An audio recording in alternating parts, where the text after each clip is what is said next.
നമസ്കാരം. ഞാൻ നിങ്ങളുടെ പ്രിയപ്പെട്ട കഥാകാരി ഡോക്ടർ ബീന. ചക്രവാളത്തിനപ്പുറം എന്ന എൻ്റെ നോവലാണ് ഞാൻ നിങ്ങളെ പരിചയപ്പെടുത്തിക്കൊണ്ടിരിക്കുന്നത്.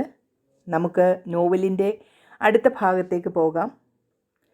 അമ്മുവിൻ്റെ രണ്ടാമത്തെ ചേച്ചിയെ കൂടെ ജോലി ചെയ്യുന്ന മുരളിച്ചേട്ടൻ കല്യാണം ആലോചിച്ച് വീട്ടിൽ വന്നു. നല്ല ബന്ധുത ആയതുകൊണ്ട് വീട്ടിലും സമ്മതമായിരുന്നു. അങ്ങനെ പെട്ടെന്ന് തന്നെ രണ്ടാമത്തെ ചേച്ചിയും ഗൃഹസ്ഥയായി മാറി. ഇതിനിടയിൽ അമ്മയ്ക്ക് തീരെ വയ്യാതെ വന്നു. വീട്ടിലെ കാര്യങ്ങൾ പോയിട്ട് സ്വന്തം കാര്യങ്ങൾ പോലും ചെയ്യാൻ പറ്റാതെയായി. കുറച്ചു മാസങ്ങൾക്ക് ശേഷം ഒരു ദിവസം അച്ഛന് വീട്ടിൽ വെച്ച് നെഞ്ചുവേദന വന്നു. ആശുപത്രിയിൽ പെട്ടെന്ന് കൊണ്ടുപോയി. ഹൃദയത്തിൻ്റെ ആർട്ടറിയിൽ 2 ബ്ലോക്കായിരുന്നു.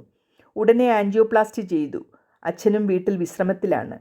അതുകൊണ്ട് ചേട്ടനെ നിർബന്ധിച്ച് കട നോക്കി നടത്താനായി ഏർപ്പാടാക്കി. കൂടാതെ ചേട്ടനെ കൊണ്ട് അമ്മാവൻ്റെ മകളുമായി വിവാഹവും നടത്തി. അങ്ങനെ വീട്ടുഭരണം ചേച്ചിയും ചേട്ടനും ഏറ്റെടുത്തു. +2 റിസൾട്ട് വന്നപ്പോൾ അമ്മുവിന് നല്ല മാർക്കുണ്ടായിരുന്നു. അവളുടെ ആഗ്രഹപ്രകാരം BSc നഴ്സിംഗിന് ഡൽഹിയിലുള്ള ഏറ്റവും നല്ലൊരു സ്ഥാപനത്തിൽ അഡ്മിഷൻ കിട്ടി. കൂടെ പഠിച്ചിരുന്ന എമിലിക്കും അവിടെ തന്നെ അഡ്മിഷൻ കിട്ടിയതുകൊണ്ട് ഒരുമിച്ച് പോകാൻ സാധിച്ചു. അമ്മുവിനെ ആദ്യം ഡൽഹിയിൽ ചേർക്കാൻ കൊണ്ടുപോയത് ചേട്ടനായിരുന്നു.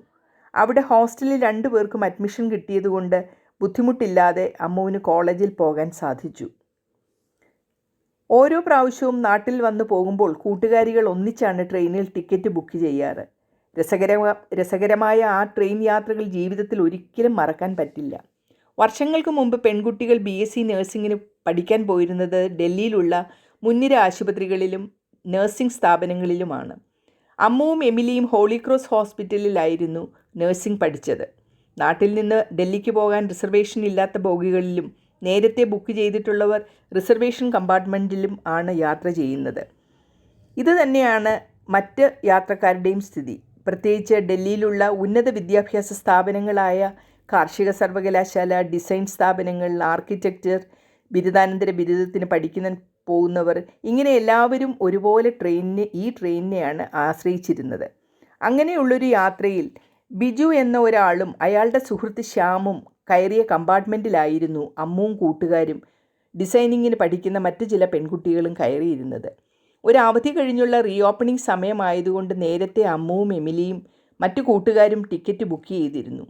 ചുട്ടുപൊള്ളുന്ന ചൂടും ഉഷ്ണവുമുള്ള സമയമായതുകൊണ്ട് ബിജു വീട്ടിൽ നിന്നിറങ്ങുന്നതിന് മുമ്പ് തന്നെ ഒരു ക്യാരി ബാഗ് നിറയെ ഓറഞ്ച് വാങ്ങി സൂക്ഷിച്ചിരുന്നു.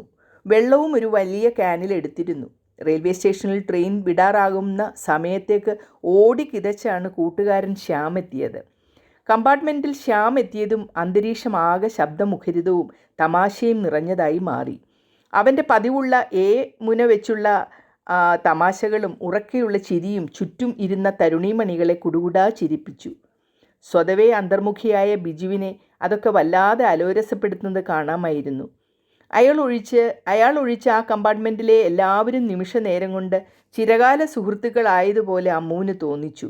ഡൽഹിയിലെത്താൻ നീണ്ട 2 ദിവസങ്ങൾ കിടക്കുകയല്ലേ. ചൂടും കമ്പാർട്ട്മെൻറ്റിലെ ചിരിയും ബഹളവും ഒക്കെ ശല്യമായപ്പോൾ ബിജു പതുക്കെ എഴുന്നേറ്റ് അവിടെ നിന്ന് ട്രെയിനിൻ്റെ ഇടനാഴിയിലേക്ക് പോയി. കുറേ സമയം കഴിഞ്ഞ് ഇരിക്കാമെന്നോർത്ത് സീറ്റിൽ ചെല്ലുമ്പോൾ അവിടെയുള്ള എല്ലാവരും ഓറഞ്ച് തിന്നുന്നു. എന്നാൽ തൻ്റെ ഓറഞ്ച് ഒരെണ്ണം എടുത്ത് കഴിക്കാം എന്നോർത്ത് അയാൾ ബാഗ് എടുത്തപ്പോൾ അത് കാലി. ഒരെണ്ണം ഏറ്റവും അടിയിലായി കിടക്കുന്നത് കണ്ടു. ശ്യാമിനെ ദേഷ്യത്തിൽ നോക്കാൻ ശ്രമിച്ചതും ബിജു ശ്രമിക്കുമ്പോൾ കൂട്ടത്തിൽ ഏറ്റവും സുന്ദരിയായ ഒരു പെൺകുട്ടിക്ക് അവൻ തിരിഞ്ഞിരുന്ന ഓറഞ്ച് അല്ലികൾ പൊളിച്ച് വായിൽ വെച്ചു കൊടുക്കുന്നു. അവൾ ശ്യാമേട്ടാ നല്ല മധുരമുണ്ട് എന്ന് ചിരിച്ചു കുഴഞ്ഞ് അയാളുടെ തോളിൽ തട്ടിക്കൊണ്ട് പറയുന്നു. ഇത് കണ്ടതും ബിജു ലജ്ജ കൊണ്ടും ദേഷ്യം കൊണ്ടും തല വെട്ടി തിരിച്ചു. എന്നാൽ കുറച്ച് വെള്ളം കുടിക്കാമെന്ന് ഓർത്ത് ക്യാൻ കയ്യിലെടുത്തപ്പോൾ അതിൻ്റെ 3/4 ഭാഗവും തീർത്തിരിക്കുന്നു. ബിജുവിൻ്റെ മുഖം ദേഷ്യം കൊണ്ട് ചുവന്നു തുടുത്തു. ശ്യാം ആ ഭാഗത്തേക്ക് നോക്കുന്നത് പോലുമില്ല. ഇതെല്ലാം കണ്ടുകൊണ്ട് അമ്മ മുകളിലെ ബെർത്തിൽ ചമ്മരം പിടഞ്ഞ് ഇരിക്കുകയായിരുന്നു. അവൾക്ക് ചിരിയടക്കാൻ കഴിഞ്ഞില്ല. ആ കമ്പാർട്ട്മെൻറ്റിലെ എല്ലാവർക്കും അയാൾ ഇപ്പോൾ ശ്യാമേട്ടനായി മാറിയിരിക്കുന്നു. ഇതുവരെ കണ്ടിട്ടേയില്ല, പരിചയം പോലുമില്ല എന്ന മട്ടിൽ ശ്യാം ബിജുവിനെ ശ്രദ്ധിക്കുന്നത് പോലുമില്ല. പകൽ പെൺകുട്ടികൾക്ക് വേണ്ടതെല്ലാം ചെയ്തു കൊടുത്ത് ശ്യാം വളരെ തിരക്കിലുമായിരുന്നു. രാത്രിയിൽ പെൺകുട്ടികളുടെ രക്ഷകനായി അവർക്ക് കാവൽ നിൽക്കുന്നു, ബാത്റൂമിൽ പോകാൻ കൂട്ടുപോകുന്നു, ഭക്ഷണമില്ലാത്തവർക്ക് ഓർഡർ ചെയ്തു കൊടുക്കുന്നു. അമ്മു ഇതൊന്നും ഇഷ്ടപ്പെടാതെ എമിലിയെയും കൂട്ടുകാരെയും സ്വകാര്യമായി വഴക്കും പറയുന്നുണ്ടായിരുന്നു. പക്ഷെ ആര് കേൾക്കാൻ? അമ്മു, നീ വലിയ മേട്രനാകാൻ നോക്കണ്ട. നിനക്ക് വേണ്ടെങ്കിൽ വേണ്ട, ഞങ്ങൾക്ക് വേണം. അമ്മുവിൻ്റെ നിസ്സഹകരണം ശ്രദ്ധയിൽപ്പെട്ട ശ്യാം അമ്മുവിനും ഫുഡ് ഓർഡർ ചെയ്തു. പക്ഷേ അമ്മു കേൾക്കാത്ത മട്ടിൽ തിരിഞ്ഞിരുന്നു.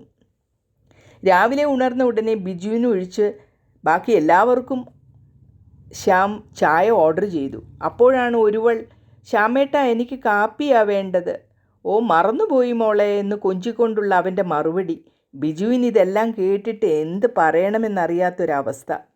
രാവിലെ ബ്രേക്ക്ഫാസ്റ്റ് വിൽപ്പനക്കാർ വരാൻ തുടങ്ങിയപ്പോൾ കാക്കക്കൂട്ടിൽ കല്ലിട്ട പോലെ ശ്യാമേട്ടാ ശ്യാമേട്ടാ എന്ന വിളികളും അവരവർക്ക് വേണ്ട ബ്രേക്ക്ഫാസ്റ്റിൻ്റെ ലിസ്റ്റ് വിളിച്ചു പറയുകയും ചെയ്യുകയാണ്. ശ്യാം സന്തോഷത്തോടെ ഓർഡർ കൊടുക്കുന്നു എല്ലാവർക്കും വേണ്ടി. പകൽ എല്ലാവരും വട്ടം കൂടിയിരുന്ന് ചീട്ട് കളിക്കുന്നു. ഇടയ്ക്കിടയ്ക്ക് കാപ്പിയും ചായയും കഴിക്കുന്നു. ഉച്ചയ്ക്ക് ഊണിനുള്ള സമയമായപ്പോൾ ശ്യാമേട്ടാ, എനിക്ക് ഉച്ചയ്ക്ക് ബിരിയാണി മതി കേട്ടോ ഒരുത്തി പറഞ്ഞതും മറ്റുള്ളവർ, എനിക്ക് ചിക്കൻ ബിരിയാണി മതി, എനിക്ക് മട്ടൻ ബിരിയാണി മതി, എനിക്ക് ചിക്കനും ചപ്പാത്തിയും മതി, ഇങ്ങനെ ഓർഡറോ ഓർഡർ. ബിജു ഇതൊക്കെ കേട്ട് ഇടം കണ്ണുകൊണ്ട് ശ്യാമിനെ പതിയെ നോക്കി. ശ്യാമിൻ്റെ ചിരിക്കൊരു ചെറിയ കോട്ടം തട്ടിയിട്ടുണ്ടോ എന്ന് ബിജുവിന് സംശയം തോന്നി. അവൻ വളിച്ച ചിരിയോടെ, എന്നാൽ ഞാൻ ഓർഡർ കൊടുത്തോട്ടെ എന്ന് ഉറക്കെ വിളിച്ചു ചോദിച്ചു. ഓക്കേ എന്ന് കോറസ് പോലെ ഒരു വലിയ ശബ്ദം അവിടെ മുഴങ്ങി. 4 മണിക്ക് ചായയും കടിയും കഴിച്ചു കഴിഞ്ഞ് ഇരിക്കുമ്പോൾ ഇന്നത്തെ രാത്രി കഴിഞ്ഞാൽ പിന്നെ ഡൽഹിയിലെത്തുമല്ലോ എന്ന വേവലാതി ഓരോരുത്തരായി പങ്കിടാൻ തുടങ്ങി. ഓരോന്നും പറഞ്ഞ് തീരുന്നതിന് മുമ്പ് രാത്രിയുമായി. എല്ലാവർക്കും രാത്രിയിലെ ഭക്ഷണവും ശ്യാമേട്ടൻ്റെ വക ചിക്കനും ചപ്പാത്തിയുമായിരുന്നു. രാത്രി വളരെ നേരം അവരെല്ലാം സംസാരിച്ചിരുന്നു. ഭാവി കാര്യങ്ങളും വീട്ടുവിശേഷങ്ങളും കൈമാറി. ശ്യാമേട്ടൻ്റെ ഫോൺ നമ്പർ അവരുടെ എല്ലാം സ്വന്തം നമ്പറായി മാറി. എന്താവശ്യമുണ്ടെങ്കിലും വിളിക്കാമെന്നും തമ്മിൽ ഉറപ്പും കൊടുക്കുന്നു. സത്യം പറഞ്ഞാൽ ഇവരുടെ ഈ സംസാരവും ബഹളങ്ങളും കാരണം രാത്രി ബിജുവിന് കണ്ണടയ്ക്കാൻ പറ്റിയില്ല എന്ന് തോന്നി. അന്ന് അമ്മുവിനും ഒട്ടും ഉറങ്ങാൻ പറ്റിയില്ല എന്നുള്ളതാണ് സത്യം. വീണ്ടും രാവിലെ ശ്യാമേട്ടൻ്റെ ബ്രേക്ക്ഫാസ്റ്റും കഴിഞ്ഞ് 11 മണിയോടെ ഡൽഹി റെയിൽവേ സ്റ്റേഷനിൽ വണ്ടി നിന്നു. കെട്ടിപ്പിടിച്ചും കരഞ്ഞും വിട പറയുന്ന രംഗങ്ങളൊന്നും കാണാൻ നിൽക്കാതെ ബിജു ബാഗും തൂക്കി ഗൗരവത്തോടെ നടക്കാൻ തുടങ്ങിയപ്പോൾ ശ്യാം പറഞ്ഞു, എടാ ബിജു, നീ പോകല്ലേടാ, ഞാനും കൂടെയുണ്ട്. 2 ദിവസമായിട്ട് അവൻ ബിജുവിനോട് ആദ്യമായി പറഞ്ഞ വാക്കുകളാണ് ഇതെന്ന് അമ്മു ഓർത്തുപോയി. ബിജു കുറച്ചു നേരം വെയിറ്റ് ചെയ്തിട്ട് വീണ്ടും ദേഷ്യത്തിൽ നടക്കാൻ തുടങ്ങിയപ്പോൾ ശ്യാം പിറകെ ഓടി വന്നു. ബിജു വിളിച്ച ഓട്ടോയിൽ കൂടെ ഓടിക്കയറി. അളിയ, നീ എന്ത് പണിയാ കാണിക്കുന്നത്? നീ എന്നെ ഇവിടെ ഇങ്ങനെ ഒറ്റയ്ക്കിട്ടേച്ച് പോയാൽ ഞാൻ എങ്ങനെ ഹോസ്റ്റലിലെത്തും? അതെന്താ, നിനക്ക് വേറെ വണ്ടി വിളിച്ചു വന്നാൽ പോരെ? ബിജു ദേഷ്യത്തോടെ ചോദിച്ചു. അളിയ, നീ എന്താ ഒന്നും അറിയാത്ത പോലെ പറയുന്നത്? അതിനെൻ്റെ കയ്യിലെ കാശ് വല്ലതും വേണ്ടേ? ഉള്ളതെല്ലാം അവളുമാർ തിന്നു തീർത്ത് മുടിച്ചു കളഞ്ഞത് നീ കണ്ടില്ലേ? അവൻ്റെ ഈ പറച്ചിൽ കേട്ടതും ബിജു പൊട്ടിച്ചിരിച്ചുപോയി. ഇത് കണ്ടു നിന്ന അമ്മു ചിരിയടക്കി ഗൗരവത്തിൽ മറ്റെങ്ങോ നോക്കി നിന്നു. എങ്ങനെയുണ്ട് ഈ നോവൽ അനുഭവം? ഇഷ്ടമായെങ്കിൽ ലൈക്കും കമൻറ്റും ഇടുമല്ലോ. ആദ്യമായിട്ടാണ് ഈ ചാനൽ കാണുന്നതെങ്കിൽ സബ്സ്ക്രൈബ് ചെയ്ത് ബെല്ലൈക്കണിൽ ഓൾ എന്ന ഓപ്ഷൻ ഇടണം. ഇനി അടുത്ത എപ്പിസോഡിൽ കാണുന്നത് വരെയും നന്ദി, നമസ്കാരം.